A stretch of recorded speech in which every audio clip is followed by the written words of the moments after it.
500 people are on their feet. They're clapping so loud the microphone is picking up the noise. Some are cheering. Some have tears in their eyes. And in the middle of all that noise, one man sits completely still. His face is bright red. His hands are gripping the armrests of his chair. He looks like he wants the floor to open up and swallow him whole. Because 2 minutes ago, he made the worst mistake of his entire career. He mocked the wrong person. And now the whole world is watching him pay for it. What did he say? What could possibly turn an entire room against a respected Oxford professor in less than 2 minutes? Let me tell you exactly what happened. Because this isn't just a story about an insult. This is a story about the moment someone finally fought back, and it was so perfect, so powerful, that 30 million people have watched it and shared it and used it to remind others, never underestimate someone because of how they sound. Let's go back to the beginning.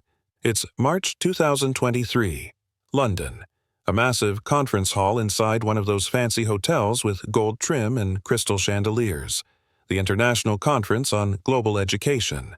Over 500 people from 40 different countries packed into rows of seats. Professors, researchers, education ministers. People who have spent decades studying language, teaching methods, communication. Today's big topic is English as a global language. Who gets to define it? On the main stage, there are 4 panelists sitting behind a long table, 3 men, 1 woman. The woman is Dr. Maria Santos, and she's the only one from Southeast Asia. She's 32 years old. She flew 16 hours from Manila to get here. This is the biggest conference she's ever spoken at, and yes, she's nervous. But she's also ready, because she has research that challenges everything these people believe about language. Sitting next to her is Dr. Jonathan Pierce, 61 years old, Oxford linguistics professor, author of 3 books on the English language. The kind of man who wears expensive suits and speaks with that slow, careful British accent that makes everything sound important. He's been the main voice in this field for 20 years, and today he's about to lose all of that in 2 minutes. The panel starts. The moderator introduces everyone. The first speaker is a Harvard professor. He talks about grammar standards. People nod politely. The second speaker is from Singapore. She talks about bilingual education. A few people take notes. Then it's Dr. Pierce's turn. He stands up, adjusts his microphone, and starts speaking. English, he says, is the most important language in the world, but we must protect it. If we allow too much variation, too many so-called local flavors, the language loses its power. It becomes unclear, messy, broken. People in the audience nod. Some write down his words. He's saying what they've heard 100 times before. English has rules. English has standards. Don't mess with it. Then it's Maria's turn. She stands up. She's wearing a simple blazer and a white blouse. Her hair is pulled back. She looks calm, but if you watch the video closely, you can see her hands shaking just a little as she picks up the microphone. "Good morning," she says. "I'm Dr. Maria Santos from the University of the Philippines. I'm here to share research on multilingual communication strategies in Southeast Asia." The second she starts speaking, something shifts in the room. Not in a good way. You can feel it, her accent. It's there. Filipino. Clear and strong. The kind of accent that carries a little bit of Spanish rhythm, a little bit of American influence, and a whole lot of Tagalog melody mixed in. She's speaking perfect English. Every word is correct. But it sounds different. And for some people in that room, different means wrong. Maria starts presenting her research. She talks about how people in the Philippines switch between languages depending on who they're talking to, how it's not random, how it's strategic, intelligent, necessary. She has data. She has graphs. She has real stories from real people. She's 3 minutes into her presentation when Dr. Pierce raises his hand. "Excuse me," he says, cutting her off mid-sentence. "Dr. Santos, I'm having difficulty understanding you. Your accent is quite heavy. could you slow down and speak more clearly, please? The room goes quiet. A few people shift uncomfortably in their seats. Maria stops. She looks at him. She smiles politely. Of course, Dr. Pierce. I'll slow down. She continues. But now there's tension. You can feel it in the air. People aren't listening to her research anymore. They're listening to how she sounds. And 2 minutes later, Dr. Pierce interrupts again. I apologize, he says, and this time there's irritation in his voice. But I really must say something. You're presenting at an international conference, and frankly, I'm struggling to follow you. This is exactly the problem I was talking about earlier. When accents become this pronounced, communication suffers. Maria stands there, still holding the microphone, still calm, but something changes in her eyes. The moderator tries to move things along, but Dr. Pierce isn't finished. He leans back in his chair, looks out at the audience, and says the words that will destroy him. Look, Filipinos are hardworking people. I respect that, but let's be honest here. That accent, that constant mixing of languages, it's not proper English.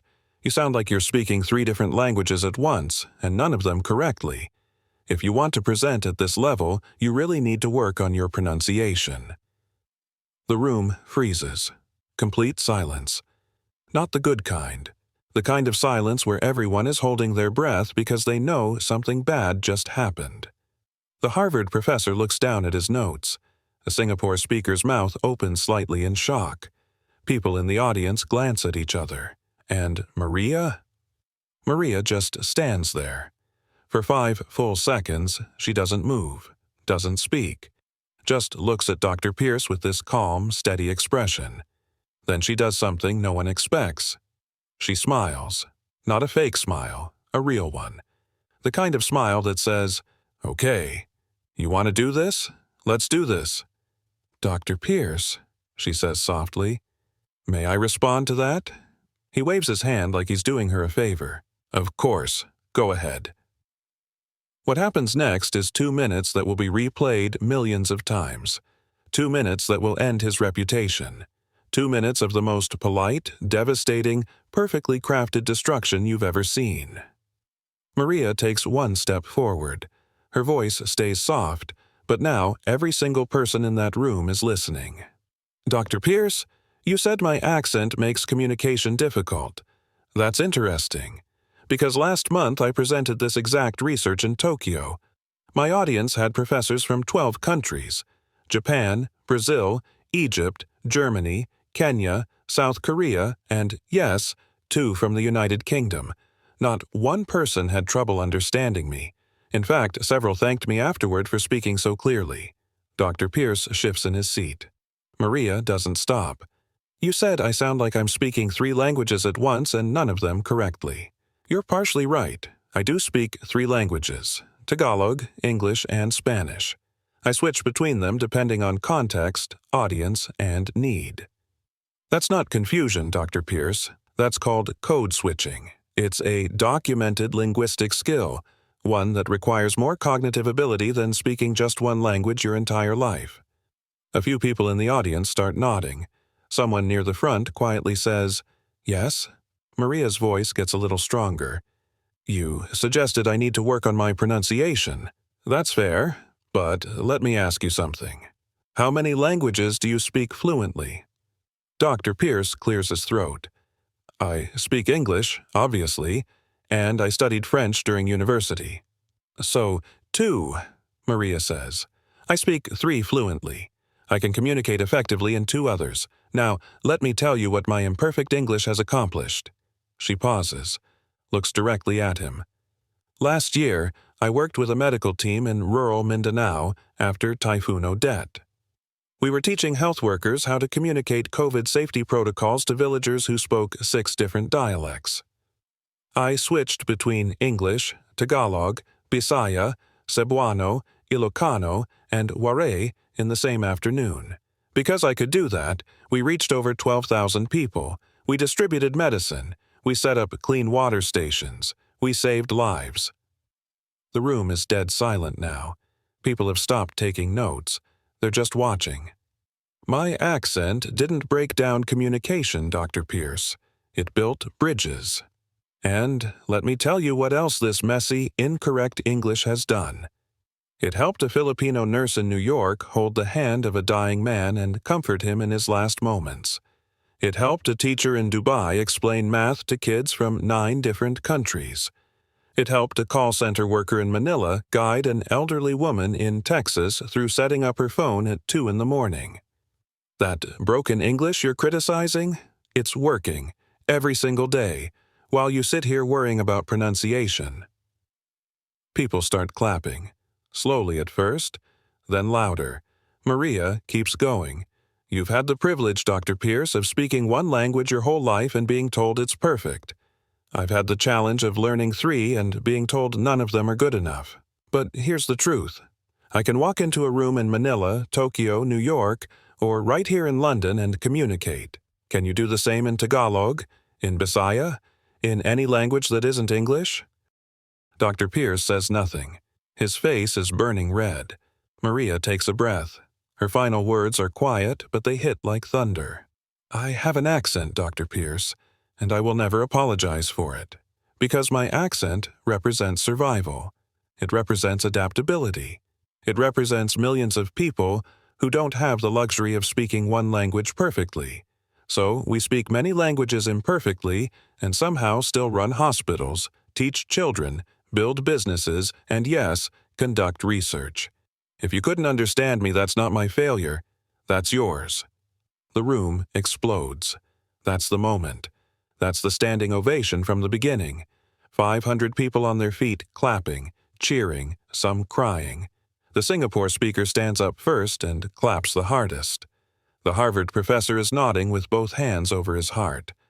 Dr. Pierce just sits there, completely still, drowning in his own humiliation. Maria walks calmly back to her seat, sits down, takes a sip of water, like she didn't just destroy a man's career in front of the world. Within an hour, the video is online. Within 3 hours, 15 million views. Within a day, 50 million. The comments flood in. She ended him without raising her voice once. Oxford professor tried to embarrass her and got educated instead. 3 languages, and she speaks all of them better than he speaks one. News sites pick it up everywhere. BBC, CNN, Al Jazeera. Oxford professor humiliated after mocking researcher's accent. Dr. Pierce issues 3 apologies. None of them matter. The damage is permanent. And Maria, she gets invited to give a TED Talk. The power of imperfect English. 20 million views. She becomes the voice for everyone who's ever been told they don't sound right. Dr. Pierce quietly steps away from public speaking. That's it. Career over. So here's the lesson. You can mock someone's accent. You can call their English broken. But if you do it to the wrong person, someone who's fought harder, learned more, survived more than you ever will, they won't yell. They won't insult you back. They'll just calmly remind you that intelligence isn't about how you sound. It's about what you do with the words you have. Have you ever been judged for your accent? Comment your country below. Let's talk. Because respect isn't negotiable, and the internet never forgets.